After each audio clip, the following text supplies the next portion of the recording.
پیغمبر اسلام اور دیگر انبیاء۔ قرآن و حدیث سے معلوم ہوتا ہے کہ پیغمبر اسلام صلی اللہ علیہ وسلم سے پہلے بہت سے انبیاء مختلف قوموں اور علاقوں میں بھیجے گئے۔ یہ تمام انبیاء تاریخی اعتبار سے لامعلوم ہیں، کیونکہ ان پیغمبروں کے معاصرین نے اس زمانے کی جو تاریخیں لکھیں، ان میں انہوں نے ان پیغمبروں کے نام یا کام کا اندراج ہی نہیں کیا۔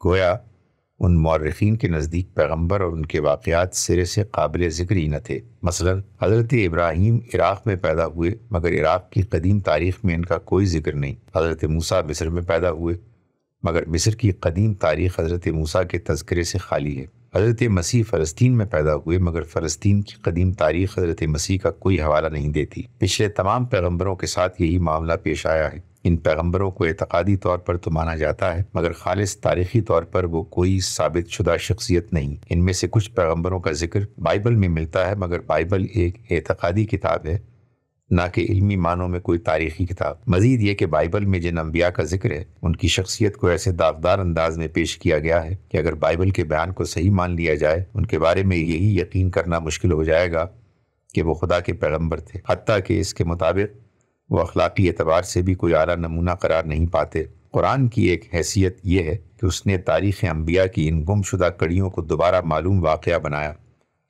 انبیاء بلا شبہ تاریخ انسانیت کے اعلیٰ ترین کردار کی حیثیت رکھتے ہیں، مگر ناقص تاریخ نویسی کی بنا پر ایسا ہوا کہ انسان کو بادشاہوں اور فوجی جرنیلوں کے حالات تو تفصیل کے ساتھ معلوم تھے، مگر تاریخ کے وہ قیمتی صفحات جن کا تعلق پیغمبروں سے ہے، وہ انسان کے لیے سرے سے لامعلوم بنے ہوئے تھے۔ قرآن میں پہلی بار اس بند باب کو کھولا گیا۔ قرآن میں ایسا کیوں کیا گیا؟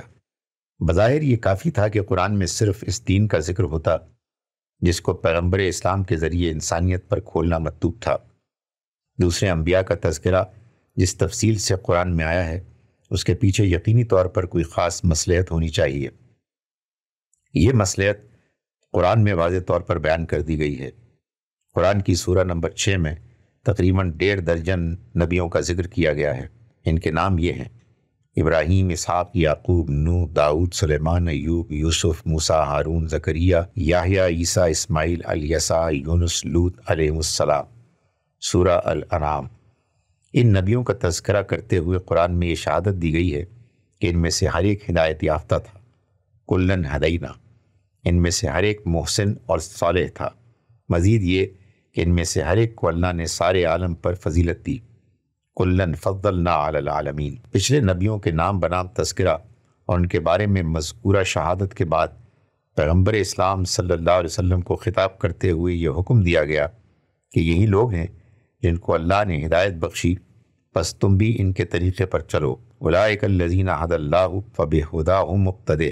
اس صراحت سے معلوم ہوا کہ قرآن میں پچھلے نبیوں کا تذکرہ کیوں کیا گیا ہے۔ اس کا سبب قرآن کے بیان کے مطابق یہ ہے کہ پیغمبر اسلام اور اسی طرح آپ کی امت ان نبیوں کے حالات سے رہنمائی حاصل کرے، وہ ان کے نمونوں کو دیکھ کر یہ جانیں کہ مختلف احوال کے لیے خدا کی صراط مستقیم کیا ہے اور اس پر کس طرح عمل کیا جا سکتا ہے۔ اس مطالعے میں قرآن کی ایک اور آیت شامل کر لی جائے تو یہ بات مزید واضح ہو جائے گی۔ قرآن کی سورہ نمبر 5 میں دوسرے نبیوں اور دوسری امتوں کا ذکر کرتے ہوئے کہا گیا ہے: ہم نے تم میں سے ہر ایک کے لیے ایک شریعت اور ایک طریقہ ٹھہرایا، لِكُلِّ جَعَلْنَا مِنْكُمْ شِرْعَةً وَمِنْهَاجًا۔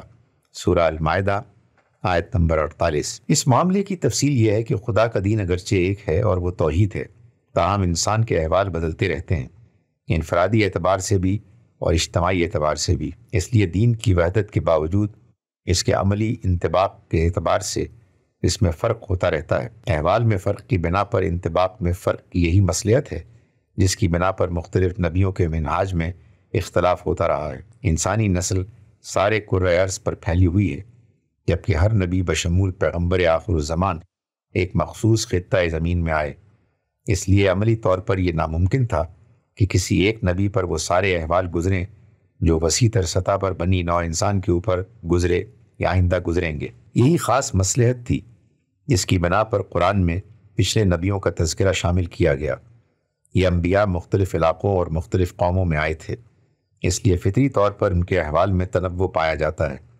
ان میں سے کسی ایک نبی کو لیا جائے تو اس کے یہاں وسیع تر انسانی سماج کے صرف جزوی احوال ملیں گے، لیکن جب مختلف حصوں میں آنے والے نبیوں کو بیک وقت سامنے رکھا جائے تو ان کے یہاں تمام انسانی احوال کی مثالیں پانا ممکن ہو جائے گا۔ قرآن میں تاریخ انبیاء کی گمشدہ کڑیوں کو ازسر نو انسان کے علم میں لانے کا خاص سبب یہی ہے۔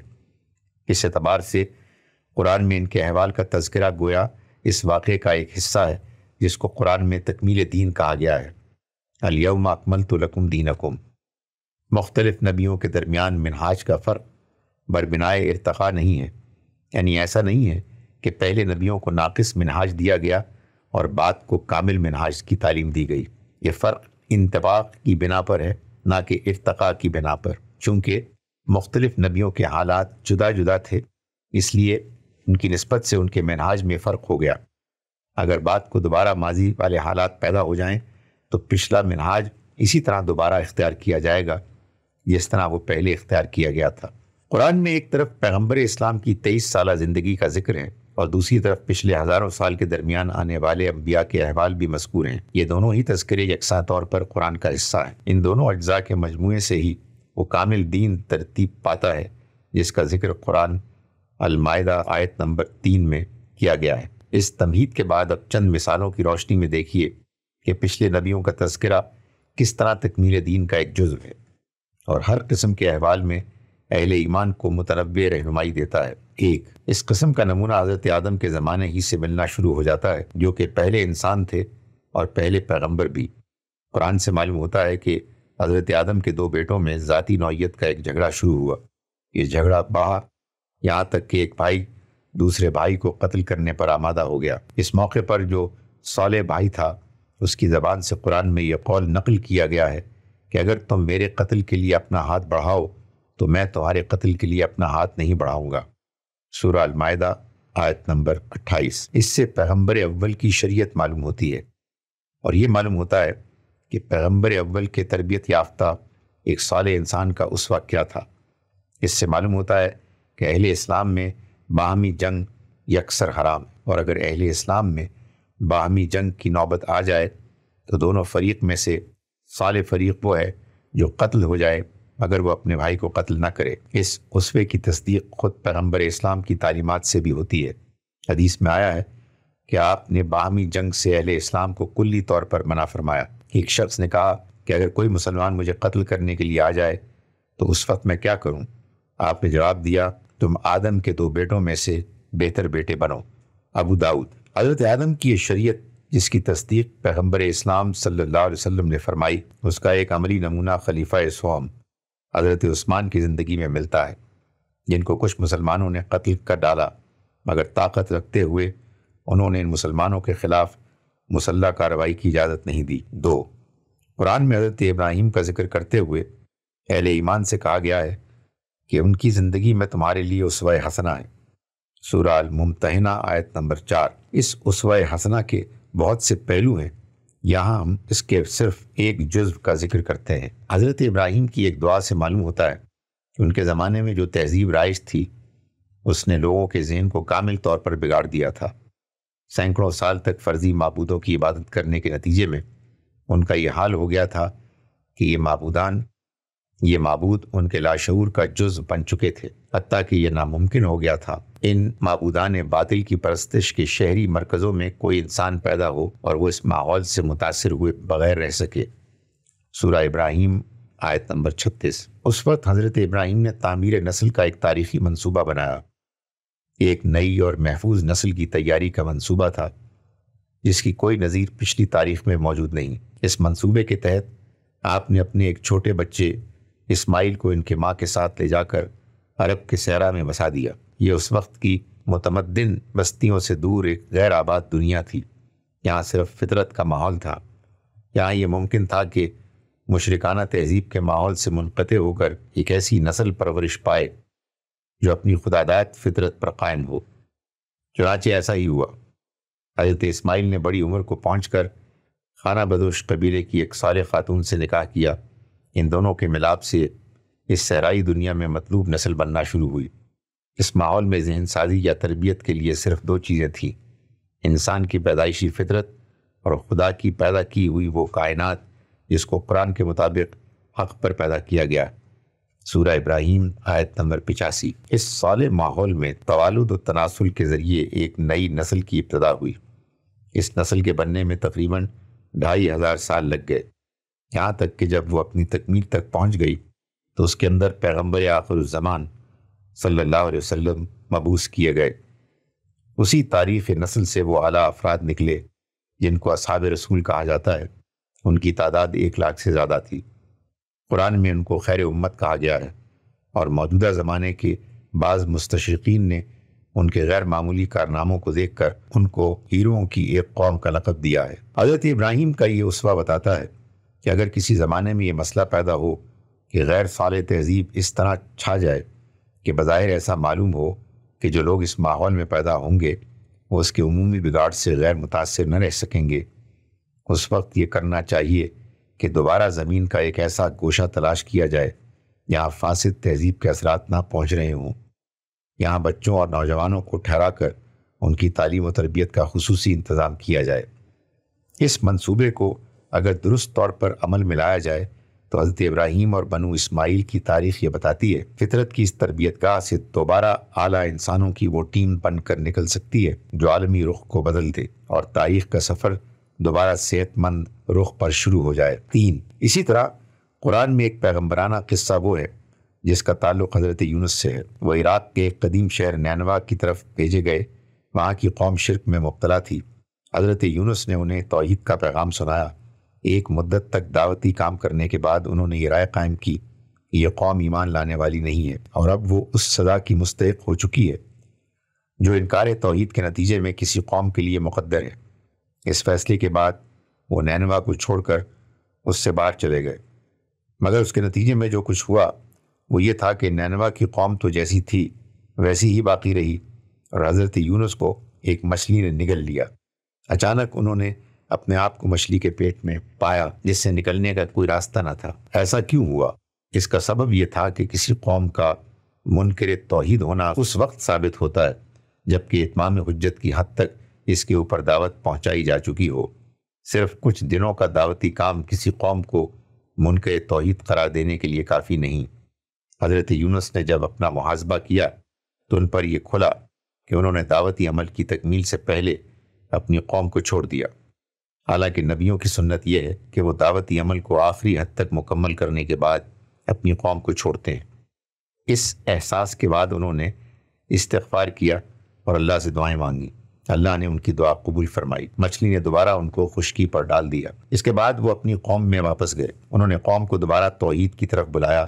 اس کے بعد تقریباً پوری قوم دین توحید میں داخل ہو گئی۔ اس پیغمبرانہ واقعے میں اہل ایمان کے لیے ایک بے حد اہم سبق ہے۔ وہ قرآن میں اس طرح آیا ہے کہ یونس کو مچھلی نے نگل لیا اور وہ اپنے کو ملامت کر رہا تھا، بس اگر وہ تسبیح کرنے والوں میں سے نہ ہوتا تو لوگوں کے اٹھائے جانے کے دن تک وہ اسی کے پیٹ ہی میں رہتا۔ سورہ صافات آیات 142 تا 144۔ اس سے معلوم ہوتا ہے کہ دعوت کی ذمہ داری کتنی بڑی ذمہ داری ہے۔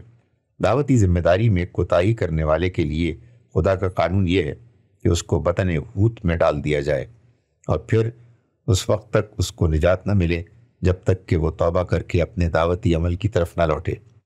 بصورت دیگر وہ اس بطن میں پڑا رہے گا یہاں تک کہ قیامت آ جائے۔ غور کیجئے تو یہ مثال بعین ہی موجودہ امت مسلمہ پر صادق آتی ہے۔ یہ امت 100 سال سے زیادہ مدت سے مسائل کے بطن میں ہے۔ بے شمار کوششیں اور ان گنت قربانیاں بھی اس کو اس کے بطن سے نکالنے میں کامیاب نہ ہو سکیں۔ مذکورہ اسوہ رسول کی روشنی میں اس کا واحد سبب یہ ہے امت نے ایک عرصے سے دعوت کا عمل چھوڑ رکھا ہے تاکہ دعوت کا شعور تک موجودہ مسلمانوں میں نہیں ہے۔ وہ قومی تحریکیں چلاتے ہیں اور اس کا نام دعوت رکھ دیتے ہیں۔ اس امت کے لیے مسائل کے وطن سے نکلنے کی راہ صرف ایک ہے، اور وہ یہ کہ وہ اپنی اس غلطی کا اعتراف کرے جو غیر مسلم قوموں پر دعوت کا عمل نہ کرنے کی صورت میں اس سے ہوئی ہے۔ یہ اس کے لیے توبہ کا عمل ہوگا۔ اس توبہ کے بعد پوری امت کو یہ کرنا ہے کہ وہ عصر نو دنیا کی قوموں پر دعوتی عمل کو جاری کرے اور اس کے تمام تقاضوں کو ملحوظ رکھتے ہوئے اس کو اس کی تکمیل تک پہنچائے۔ 4، قرآن میں حضرت موسیٰ کا قصہ بار بار بیان ہوا ہے۔ آپ کی زندگی میں بلا شبہ اہل ایمان کے لیے بہت سے سبق ہیں۔ یہاں میں ان میں سے ایک سبق کا ذکر کروں گا جس کا تجربہ مجھ کو ذاتی طور پر ہوا۔ میں نے 1948 میں اسلامی دعوت کا کام شروع کیا، مگر اس وقت یہ حال تھا کہ میں کسی مجمع میں بول نہیں سکتا تھا، چنانچہ میں اپنی تقریر کو پیشگی طور پر لکھ لیتا اور اس کو جلسے میں پڑھ کر سنا دیتا۔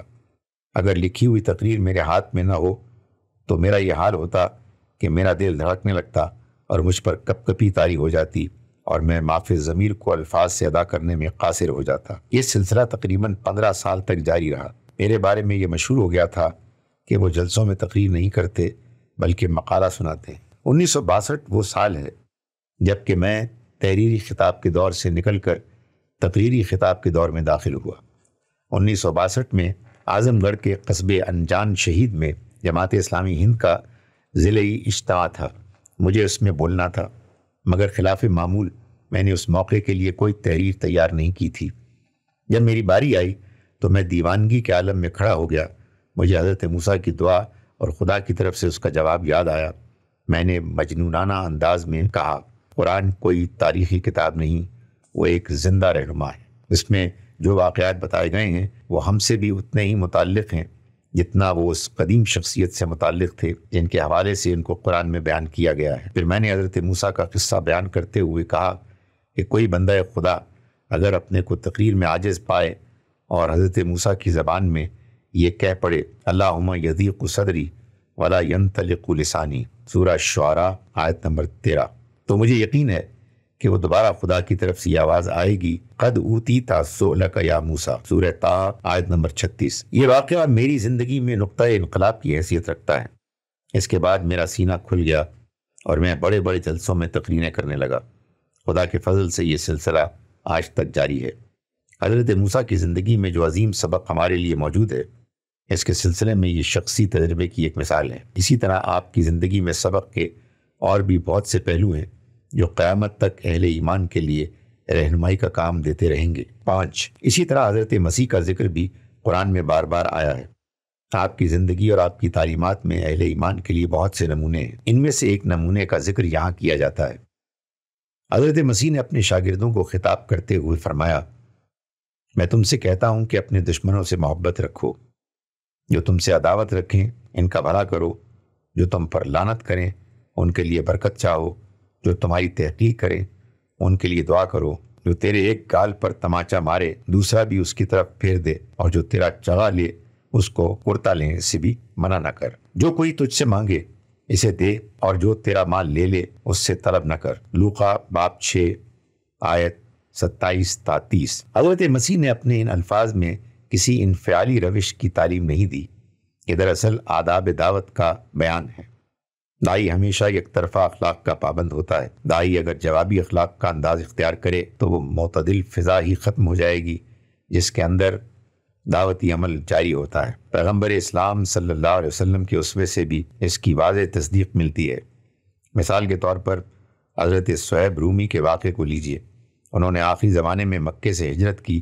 جب وہ مکہ چھوڑ کر باہر آئے تو قریش کے کچھ نوجوانوں نے انہیں پکڑ لیا۔ انہوں نے کہا کہ تم نے مکے میں جو کمائی کی ہے اسے لے کر ہم تمہیں مدینے نہیں جانے دیں گے۔ حضرت صہیب کے پاس اس وقت کچھ دینار تھے۔ انہوں نے کہا کہ اگر میں تم کو یہ سونے کے سکے دے دوں کیا تم مجھ کو جانے دو گے؟ نوجوانوں نے کہا کہ ہاں۔ اس کے بعد انہوں نے وہ دینار نکالے، اسے نوجوانوں کے حوالے کر دیے۔ جب وہ مدینے پہنچے اور پیغمبر اسلام صلی اللہ علیہ وسلم کو مذکورہ قصے کا علم ہوا تو پیغمبر اسلام نے فرمایا صہیب کی تجارت کامیاب رہی۔ سیرت ابن ہشام۔ حقیقت یہ ہے کہ حضرت مسیح نے اپنے شاگردوں کو جس اخلاق کی تلقین کی وہی اہل اسلام کے لیے بھی مطلوب اخلاق ہیں۔ یہ دعوت کے وہ لازمی آداب ہیں جنہیں داعی کو اپنے مدعو کے سلسلے میں اختیار کرنا پڑتا ہے۔ اس قسم کی یک طرفہ اخلاق کے بغیر دعوتی عمل کا تصور بھی نہیں کیا جا سکتا۔ 6، حضرت یوسف واحد پیغمبر ہیں جن کا قصہ قرآن کی ایک پوری سورہ میں بیان کیا گیا ہے۔ یہ قصہ بیان کرنے کے بعد آخر میں ارشاد ہوا ہے کہ یہ غیب کی خبریں ہیں جو ہم تم کو بتا رہے ہیں، یعنی انسانی تاریخ کا یہ ایک گم شدہ صفحہ تھا جس کو ہم نے تمہارے لیے کھولا ہے، اور اس کا مقصد یہ ہے کہ اہل عقل اس سے نصیحت لیں۔ اسی طرح قصے کے آخر میں حضرت یوسف کی زبان سے بتایا گیا ہے کہ جو شخص تقوی اختیار کرے اور صبر کرے تو اللہ ایسے محسنین کو اور اعلیٰ کردار کے لوگوں کے عمل کو ضائع نہیں کرتا۔ سورہ یوسف آیت نمبر 90۔ اس سے معلوم ہوا کہ حضرت یوسف کے یہاں جس کردار کی مثال ملتی ہے وہ تقوی اور صبر کے اصول کا ایک انطباق تھا، اور تقوی اور صبر کے اصول کو جہاں بھی زیر عمل لایا جائے وہاں یقینی طور پر اس کے اعلیٰ نتائج مترتب ہوں گے۔ حضرت یوسف کے مذکورہ قصے میں عبرت و نصیحت کے مختلف پہلو ہیں، یہاں ہم اس کے صرف ایک پہلو کا ذکر کرتے ہیں۔ حضرت یوسف کا واقعہ مصر سے تعلق رکھتا ہے۔ اس وقت مصر میں ایک مشرک بادشاہ کی حکومت تھی۔ حضرت یوسف وہاں ایک غلام کی حیثیت سے داخل کیے گئے، پھر کسی سیاسی جرم کی بنا پر نہیں بلکہ بعض غیر سیاسی اسباب نے انہیں جیل تک پہنچا دیا۔ اس کے بعد خواب کے ایک واقعے نے حالات میں انقلابی تبدیلی پیدا کر دی۔ بادشاہ نے حضرت یوسف کی تعبیر خواب سے متاثر ہو کر ان کو اپنی حکومت میں ایک ایسے عہدے کی پیشکش کی جس کو آج کل کی زبان میں وزارت غذا کہا جا سکتا ہے۔ بادشاہ کی یہ پیشکش اصلاً وزیر غذا یا وزیر زراعت کی تھی، مگر چونکہ یہ زرعی دور کا واقعہ ہے اور اس زمانے میں تمام قومی معیشت زراعت ہی پر مبنی ہوا کرتی تھی، سلطنت کے تمام شعبوں میں زراعت کو کلیدی اہمیت حاصل ہوتی تھی، اس لیے عملاً ایسا ہوا حضرت یوسف کو بادشاہ کی سلطنت میں گویا وزیر اعظم کے عہدے کی حیثیت حاصل ہو گئی۔ اس واقعے کا یہ پہلو بے حد سبق آموز ہے کہ حضرت یوسف توحید کے داعی تھے۔ سورہ یوسف آیت نمبر 39۔ اس کے باوجود انہوں نے مصر میں ایک مشرک بادشاہ کی ماتحتی میں اس کی سلطنت کا ایک ذیلی عہدہ قبول کر لیا۔ یہ معاملہ کوئی غیر صحیح یا غیر معیاری معاملہ نہ تھا، خود قرآن کے مطابق وہ مکمل طور پر تقوی اور صبر اور احسان کا ایک معاملہ تھا۔ اس سے دین توحید کا ایک اہم اصول معلوم ہوتا ہے، وہ یہ کہ موحد ہونے کا مطلب یہ نہیں ہے کہ عملی معاملات میں غیر موحدین کے ساتھ کوئی اشتراک کا معاملہ نہ کیا جائے۔ توحید کا یہ تقاضا نہیں ہے کہ موحدین اور غیر موحدین کے درمیان اس وقت تک نزاع جاری رہے جب تک کہ غیر موحدین کا زور ٹوٹ نہ جائے اور کامل اقتدار موحدین کے ہاتھ میں آ جائے۔ حضرت یوسف کی مثال اس قسم کے کسی نظریے کی صحت کی کھلی ہوئی تردید ہے۔ اس کے برعکس درست بات یہ ہے کہ ذاتی زندگی میں توحید پر اپنے عقیدے کو پوری طرح مضبوط رکھتے ہوئے عملی اور اجتماعی معاملات میں دوسروں سے اشتراک اور مفاہمت کا انداز اختیار کیا جائے۔ مزید گہرائی کے ساتھ دیکھا جائے تو موجودہ زمانے میں ہر ملک میں مسلمانوں کو جو مصائب پیش آ رہے ہیں، ان کا ایک بڑا سبب اس سنت یوسفی سے بے خبری ہے۔ موجودہ زمانے میں مسلمان ملکوں میں پورا امکان موجود تھا کہ مسلمان رہنما ملکی حکمرانوں کے اقتدار اعلیٰ کو تسلیم کرتے ہوئے ان کے ساتھ اشتراک کے اصول پر معاملہ کر لیں۔ اسی طرح غیر مسلم اکثریت کے ملکوں میں وہ ڈیموکریسی سے فائدہ اٹھائیں جو کہ اقتدار میں شرکت، پاور شیئرنگ کا ایک نظام ہے۔ موجودہ زمانے کے مسلم رہنما اگر ایسا کرتے تو ہر ملک میں مسلمانوں کے لیے ترقی کے غیر معمولی مواقع کھل جاتے، مگر ان رہنماؤں نے ہر ملک میں ٹکراؤ کی سیاست اختیار کی۔ یہ پیغمبر کی سنت سے کھلا ہوا انحراف تھا، اور پیغمبر کی سنت سے انحراف کا نتیجہ ابدی محرومی کے سوا اور کچھ نہیں۔ ان چند مثالوں سے اندازہ ہوتا ہے قرآن مجید میں مذکورہ دوسرے انبیاء کے یہاں اہل اسلام کے لیے نہایت قیمتی نمونے ہیں۔ ہمیں ان نمونوں کو اسی طرح مستند اسوہ رسول کے طور پر لینا چاہیے جس طرح ہم پیغمبر آخر الزمان صلی اللہ علیہ وسلم کے نمونوں کو اپنی زندگی میں اختیار کرتے ہیں۔